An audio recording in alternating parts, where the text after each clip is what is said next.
একটা মহিলাকে আরশের উপর থেকে আল্লাহ সালাম জানিয়েছেন, ওই মহিলাটাই আমার নানি খাদিজা।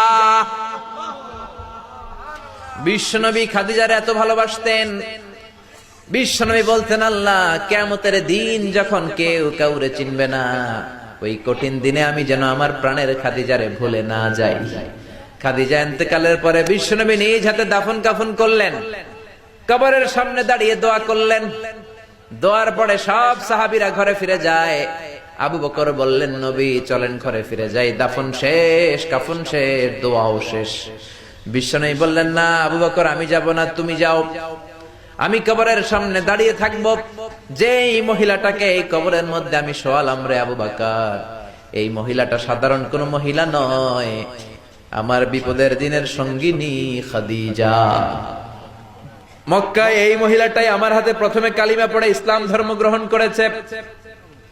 মক্কায় কেউ